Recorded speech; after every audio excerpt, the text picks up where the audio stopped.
So I am here with Ankur, the CEO and founder of Bilt, a fifthwall portfolio company. You just raised a $250 million round at a $10.7 billion valuation. You were one of the fastest, largest growing companies in fintech and proptech in a lot of categories. And I guess I want to start with, rent has been, which is where you started, obviously. Yep. Rent has been the last untouched great frontier in our space and in fintech. Why? Why did you come along and break it apart? They say everything new is old. The idea of housing payments being the most important payment in your life is not a new concept. Actually executing on creating a platform that's built around housing has been a challenge, but a really big new opportunity. And I would say when we first came to market, the thesis was fairly straightforward. Housing is your single biggest expense. It's the only expense category that hasn't modernized into rewards and digital payments the way that every other category of spend has. And yet people were still making payments on 1995 websites by check, by bank wire. It was creating costs and inefficiencies for the property and a really frustrating experience for the tenant. I mean, prior to Bilt, and even just think about it in general, nobody has ever woken up and said, God, I'm excited to pay rent. And so how can you change that perception? Because by the way, people line up in front of the Apple store to give $3,000 to get a MacBook, right? So it's not the cost itself. It's that people weren't getting the same value and experience around your largest payment that you were getting when you book a hotel and stay somewhere, when you were buying an Apple MacBook. And so how do we turn housing into something that everybody gets excited about every month by picking where you live? This is a pretty important decision in your life. And so we took inspiration from, I know, a good friend of yours and another partner in Fifthwall, but Barry Sternlicht and I, 2017, 2018, we're having lunch one day and we were talking about how Starwood Preferred Guest back in the day had created such an emotional experience around your hotel stay. And that brand intimacy. It was, you walked in and it felt from the moment, not even from the moment you walked in, from the moment you were booking your hotel room, you felt like you were part of this club. You were part of this experience. And everything from end to end felt like a true hospitality experience. And the question was, can we bring that feeling of being recognized, rewarded into your home experience? And what would that look like? And that was kind of the original genesis of Bilt. And now you've grown to pretty unprecedented scale. You're 5 million members. By these stats might be old because I know you grow at an exponential rate, but 5 million members. I think it's now 1 in 4 apartment buildings in the US uses your platform. What do you think drove that adoption at that scale and at that pace, which is something you don't often see in our category? Everybody tells you like the media story that you take a step back. And I think no matter how good your idea is, or how smart the people are, you have to get lucky and the timing matters, right? We spent 2 years pitching this concept to property managers saying, hey, we can turn the leasing, the payments experience that you have into something that rewards consumers, creates a consumer brand around the consumers and changes the way people think of your home. But rightly so, making those kinds of changes can be scary to an industry where if it just works and the bills are being paid, why try something new? And it wasn't until COVID happened when all of a sudden the world kind of stopped all of a sudden all at once. And everybody was thinking, are people going to pay their rent? How are we going to get leasing done?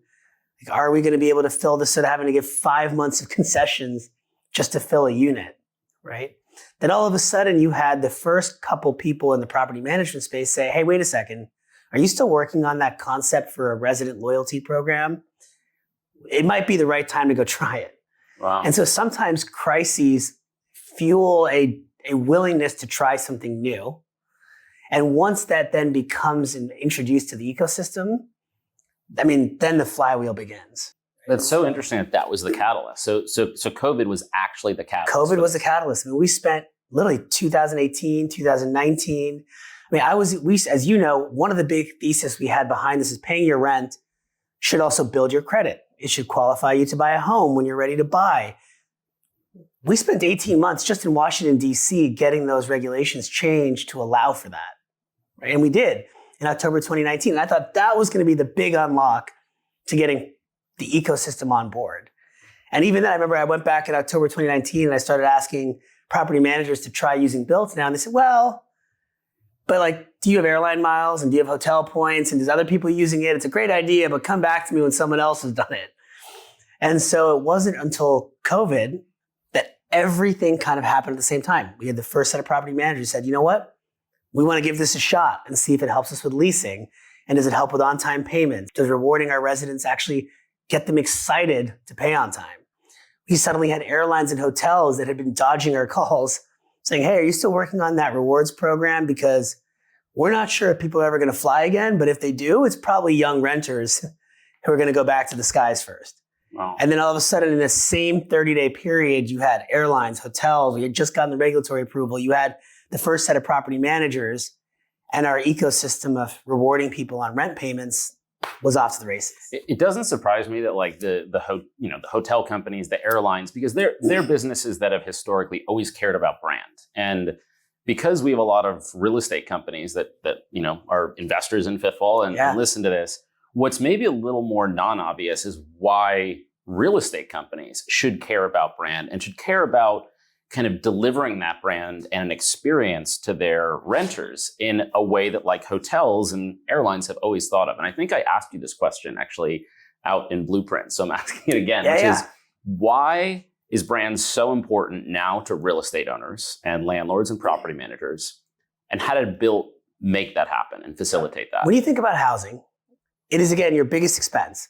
But there are so many inefficiencies in how property managers today market to sign leases, reduce vacancy, drive on-time payments, even keeping people within their ecosystem. When people talk about loyalty, they often just think about this last part, although it's the whole spectrum. But we think of it as, how do you sign leases faster and more cost efficiently? How do you drive more value from your customer than just the rent you're charging on the four walls? And three, when someone's ready to renew, how do you either get them to renew earlier so that you can maintain lower vacancy, higher occupancy, better pricing and forecasting for your units? Which is basically everything. Which is everything. Yeah. Or if they are going to move out, how can you give them a chance to stay within your network? Right. Right? Now, in order to do that, you have to have engagement with your customer. Prior to Bilt, there's been this whole movement of trying to create resident apps and this and that. And the reality is, when was the last time you woke up and said, God, I want to check my resident app? People just don't. I think this is a fallacy a lot of us in the business world have, which is we obsess over this problem every day. Our customers don't. And so you have all these companies that have tried to launch resident apps, resident portals, et cetera. But the truth is people only go there when they want to file a maintenance request or when they have to pay their bill. The value's not there. And that's it. What we said was, wait a second, but you represent someone's home. And that's more than just the four walls of your apartment. It's the community you're living in. It's the local restaurants, the local gyms, the local pharmacy, the grocery store. Those are things you're interacting with every single day. And so how do we create value for you based on where you live through your home? So all of a sudden your home is like your membership app to the neighborhood. And so we did that. And we pulled together this idea of the neighborhood where now you're using your resident app when you go to the local restaurant because you can charge your bill to your card on file at your apartment. We're using it when you fill your prescriptions so you can get your rewards and have the prescriptions delivered to your home. You want to go to book a fitness class, you can book your SoulCycle or Berries or other classes directly through the Bilt app, right?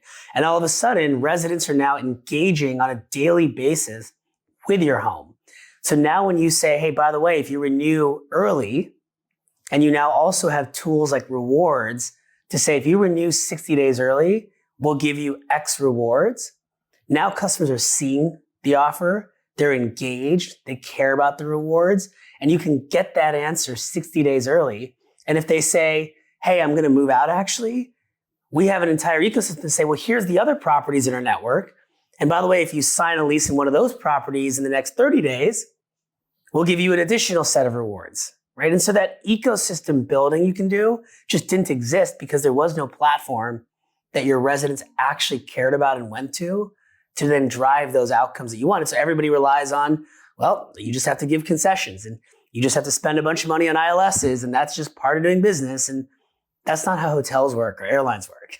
And to some extent, like that reconceptualization of like what it means to provide space to a tenant and actually like deliver a kind of service and be part of a community and an ecosystem and stores and the merchants, and actually delivering that to the renter was kind of part and parcel to this almost just like huge shift in your business, where you really went from being a payment solution to an ecosystem platform. A commerce platform. Yeah. Yeah, I mean, it's interesting, right? So if you think about what Bilt provides today, we have brought together an end-to-end customer journey that starts with a marketplace where people can find homes, they can find their local restaurants, find local grocery stores, find their local pharmacy, all through one ecosystem.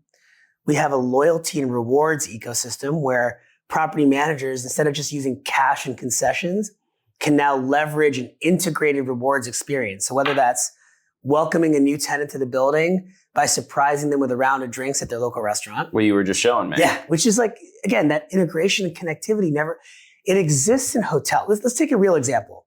You walk into the Faena in Miami and you check in and they say, Mr. Wallace, your room's not ready, but why don't you go have lunch at our restaurant? And we'll take care of it. You walk into the restaurant, they know who you are, you can charge it to your room, it's taken care of. You go to the spa, they already have your profile. You get your spa massage and they say, hey, Mr. Wallace, we charge it to your room, but because you booked with American Express, you have $100 of credit we've automatically applied. Right. It's seamlessly from the marketing that you had when you booked the hotel with American Express through to the check-in experience and the discounts and rewards and experiences they provided you, integrated into the checkout payments. So there's never a gap where you go, hey, you forgot to put the $100 on my account. It just automatically credits it. There's no, here's my QR code or my coupon or whatever. It just connects. That's what we've done for the neighborhood. And all of a sudden, your property is so much more valuable. And just like a hotel, not only does that drive stickiness for the customer, but it drives new revenue. Because these local businesses, just like the restaurant at your hotel, are trying to also drive business. And so when your residents now spend at the local restaurant, the local spa, the local grocery store, those merchants will pay for that business. And that revenue now becomes new revenue to the property, which otherwise was limited to just thinking about the value of Brendan as rent per square foot. Yeah, and almost just like thinking about your renter as a liability, someone that can't pay rent or can't renew, into almost a loyalty platform. And is 100%. That how, I guess, more macro question, should landlords be thinking more about their position in the world as driving loyalty with their renters? So I think they should be thinking about driving the resident experience, right? And how do you tie end to end with that customer so that, because loyalty, look, I think people often mistake loyalty with, you have to stay in my building. And the reality is most of the time when people move out, it's because they may be moving in with a significant other. They may have gotten a job in another city. There's a lot of reasons why people move that are just out of your control. But if you think about the resident experience, you can create a lot more value for your property by delivering that experience to the customer, right? So again, if you can sign a lease faster and at a lower cost, you're going to surprise them, or you tell them when they sign up that they get access to a dinner a month in their local neighborhood. That's far more cost efficient than a concession, but gives an experience to the customer. If you know that every day that they are spending in their local neighborhood, your resident is getting rewarded and getting value, but you're monetizing that, that's more value to you as a property.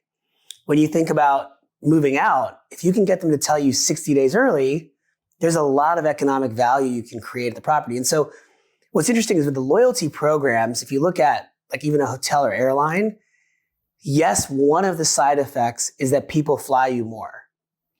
But actually the biggest driver is that those customers are creating so much more value in your ecosystem because they're engaging with your co-brand card, they're engaging with your restaurant, they're engaging with your spa, they're coming in for drinks at your local property in that hotel network. That's a different ecosystem, right? And so you get much more value per customer when you think of it as a experiential loyalty. One of the things that we talk a lot about and we focus a lot on, and which is almost like existential to Fifthwall, is this idea that large real estate companies should build partnerships with new emerging companies because they have ideas and they have technologies that can help them. You've done that arguably better than anyone in the proptech space. And you've done that from the various early days of the business. So like, how did you do that? Like, how did you approach landlords in partnership? Because that's such a hard thing to do for upstart companies. I mean, you pioneered this concept, right? Which is capital is generally a commodity. And if you can represent strategic assets, then it's no longer an investment, it's a partnership. Yeah. Right? So when we looked at creating this company, we didn't go out to say, how do we raise money? Because really raising money is just selling a piece of your business. You're bringing on partners. I think people forget that. And so since day zero of this business, which is a lesson I learned the hard way from my past companies, we did not take any VC money in Silicon Valley. We said, if we're going to go partner, we want our best potential clients to own the business with us. And so we went out when this COVID moment hit and we got the first people who said they're willing to try it. We proactively offered them and said, hey, why don't you take a piece of the company? Let's go build this together. And did they do it? And they did, right? And we built this partnership with a small group of these public REITs and large real estate groups, and then with you and your fifth wall ecosystem and others. And that fundamentally changes how we went to market. Because now we don't have investors who care about some fake markup or whatever that they're focused on. We have investors who care more about, does the product solve a problem for their core business? And that means that instead of chasing some growth metric to raise another round, we're getting hammered by investors to make the best possible product for them. Because the ROI, look, I love that we happen to have taken customers who have invested at a $30 million price and now the company's an $11 billion company. Nothing makes me happier. But when they invested, they didn't know that was going to be the case. And so the bigger value for them at the time was, how do you make my property operations better? Right? And that was the right guiding star for us. Something that has just fascinated me about your business is the extent to which there's a misconception, I feel like, about your business that you're a credit card. But you're actually far broader than that. You're building rails for the entire financial ecosystem around all of real estate. How would you explain that vision to people? Yeah. So there's two parts of our product. There's the marketplace and the guest experience platform, right? And so if you think about local commerce, you can think of it actually quite similar to how Amazon thinks of it, like e-commerce. Amazon created a platform where you have a marketplace to find any good from online sellers in one place. They created a unified checkout experience where you can go with a stored wallet and pay for groceries or electronics or apparel. And then as the network grew, they've created the best supply chain in the world to deliver e-commerce.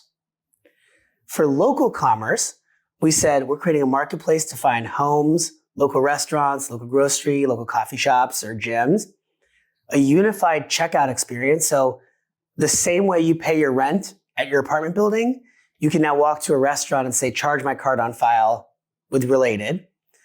And then we created, unique to us, the largest loyalty and guest experience ecosystem around the neighborhood. So by connecting the neighborhood, every time we bring someone on, just like Amazon, their supply chain gets better. The strength of our local commerce gets better, because now when we add a restaurant, you as a property manager can surprise and delight your customers with a round of drinks at the restaurant. And as we integrate with car service companies and parking, the restaurant can automatically comp your parking, right? And you're seeing that today, that cross-neighborhood network effect, right? So we think of, in many ways, what Amazon did for e-commerce, we're doing for local commerce. When we first launched, I kind of told you, we spent 2.5 years trying to get this off the ground. I could not get people to adopt this concept, and I get it. It was scary to replace payments with a new startup, even as an investor, by the way. And so we came up with this kind of creative solution, which was go around convincing the property managers at start by launching a direct-to-consumer credit card program. That allowed us to go direct to consumers and say, hey, we know your building doesn't allow you to use Bilt yet formally, but you can use this card to earn rewards and get access to this benefit. And then when our property managers started hearing about Bilt and COVID happened, they go, wait a second, can everybody in our building get access to these rewards and benefits? And the answer was, that's what we've been pitching for 3 years. And so it allowed us to pivot back. It's funny, if you look at our very first pitch deck, it took us a while to get there, but we've actually ended up almost back to our original pitch deck from 2018. And now mortgages. And housing is not limited to rent. It's also not limited to the United States, right? So what's crazy is if you think about it, we only, like I said, launched really publicly in 2022 because we did a bunch of betas and testing kind of from COVID to then. We went open in 2022. 3 years later, we'll do over $100 billion of just housing payments this year. Flowing through. Yes. Wow. We'll drive over $10 billion to local merchants and spend just this year. And we've barely rolled out on our rental side. There's $700 billion a year of rental spend. There's $1.4 trillion of mortgage spend. And that's just US. So when you think about it, the scale of what we're talking about is so much larger than any other spend category in the market. And there hasn't been any other brand or platform who can candidly come close to offering the value that we can now to this ecosystem. And so I think it's just now is like the hardest part, which is just block, tackle, execute. We're launching 1 million mortgages in January, just like alone. Wow. Right? We're going to be, by the end of the next year, we expect to be in 1 in 7 US mortgages running off Bilt. And just talk about the transparency that brings to the ecosystem, because obviously streamlining rent payments is good for renters, and having homeowners paying their mortgage on your platform, it helps their credit scores. But how does it enhance transparency in the broader financial ecosystem? Well, I'd say first things first, when we started this, the idea that paying your rent should build your credit was one of those things that seems so obvious to me, but was not even close to mainstream. The idea, you sign a 12-month lease, you were signing a commitment. It's the biggest obligation for most people. Right. And by the way, if you don't pay it, it can hurt your credit score. Right. But if you do pay it on time, nobody cares. Nobody cared. And what's crazy, you think about how many young people, how many immigrants, like even young people, you come out of college, you can have the best job in the world. And how do you build credit? You can't get a credit card if you don't have credit score. You can't get a loan without a credit score. So you're stuck in this weird loop. It just doesn't make sense. So we went to the credit bureaus and said, well, we can verify on-time rent payments. Why can't we count that towards your credit report for free? And so today we are the largest furnisher of on-time rent payments to the 3 credit bureaus in the country. There are millions of people who are building and boosting their credit history just by paying their rent on time, right? But then we said, by the way, you do all that, and then the mortgage lenders aren't even using that in how they underwrite your mortgage. So we worked with Fannie Mae and Freddie Mac and FHA, and Tim Mayopoulos, who used to be the CEO of Fannie Mae, is now actually on our board. And we spent a lot of time with them saying, well, paying your rent on time is probably the best predictor of paying your mortgage on time. And so we worked with them to add that rental payments as a part of how they now underwrite your eligibility for a mortgage. So I got to ask, because we do both residential and commercial real estate, is commercial ever on the horizon? In a different way, right? Like you think about, ultimately, we are creating a commerce platform around the neighborhood. We are not a rent payments platform, right? And so the reason residential housing made a ton of sense, because we can create value for the property owners by creating value for the residents. In commercial, it's not the individual employees at the building who are paying the rent there that we can interact to create value for. It's actually the retailers.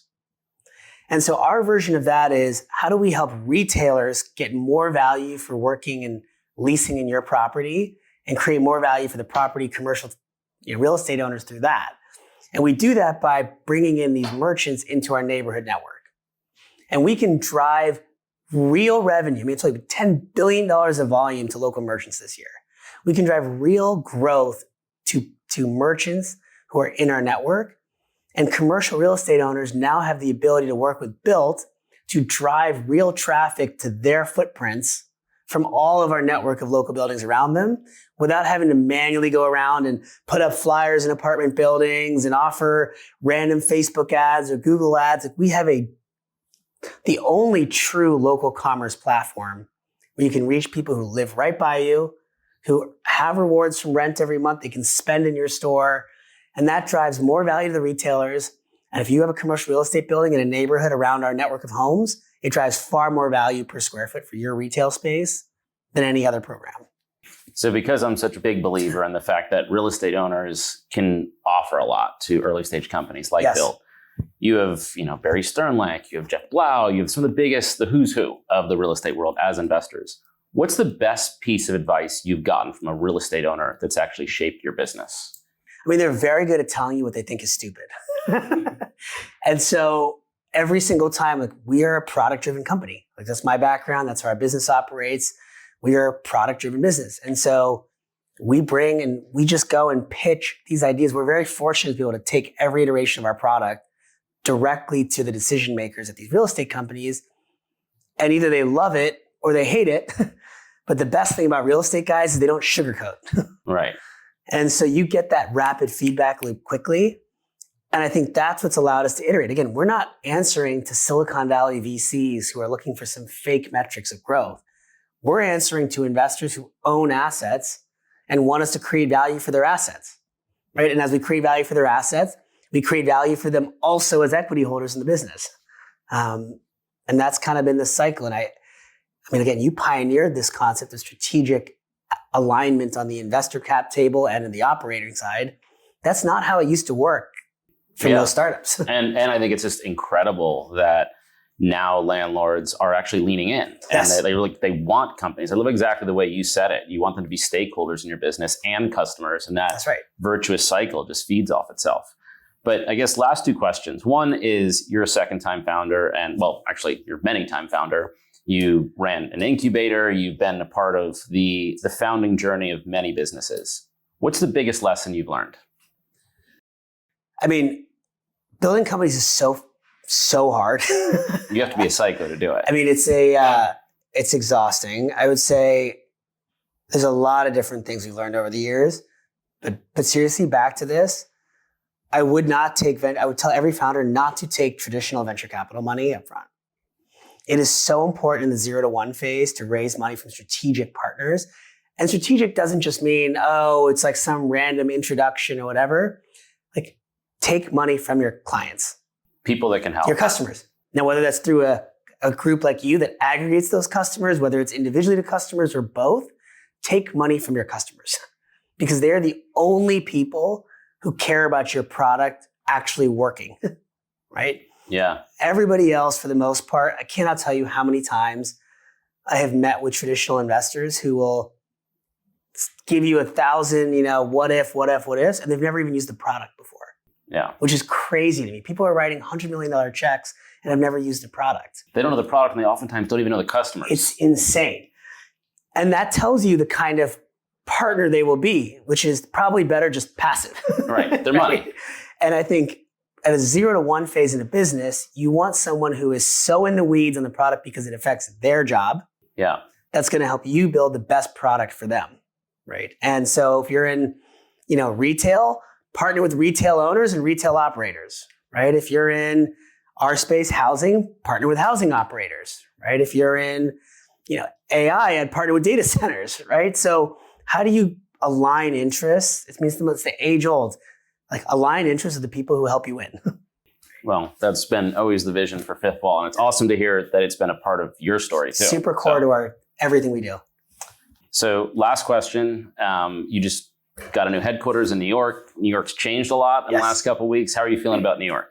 New York has and hasn't changed. Like, New York is the greatest city on earth, in my opinion, because we have so many different kinds of people and talented industries in one place. Absolutely. I lived in Silicon Valley for 5 years. I loved it. But if I went on another dinner and just heard about Y Combinator for 3 hours, I was going to blow my brains out.